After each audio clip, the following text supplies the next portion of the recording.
Pékin a déclaré la guerre aux voitures. Fin décembre dernier, la municipalité a mis en place des mesures drastiques pour réduire le nombre de véhicules dans la capitale chinoise.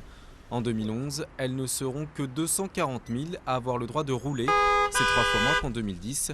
Les gagnantes seront tirées au sort. Il y avait urgence, les bouchons sont devenus le quotidien des Pékinois. C'est normal qu'il y ait des problèmes de circulation en semaine, les gens vont au travail, mais c'est frustrant de voir qu'il y en a aussi le week-end.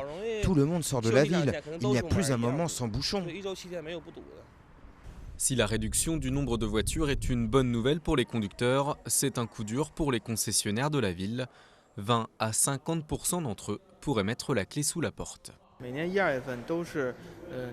Chaque année, en janvier et février, nos clients aiment bien acheter des voitures avant le Nouvel An chinois.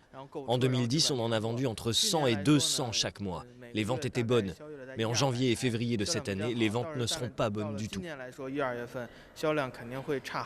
Les nouvelles mesures mises en place par Pékin ne visent pas seulement à réduire les bouchons, c'est aussi un moyen de s'attaquer à la pollution.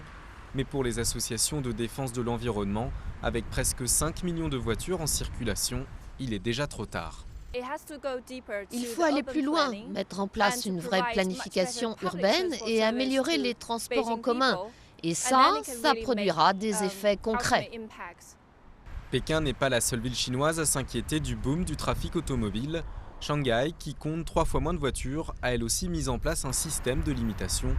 Dans le sud du pays, la ville de Guangzhou a carrément introduit un système qui oblige les conducteurs à laisser leur voiture au garage en fonction des jours et des derniers chiffres de leur plaque d'immatriculation.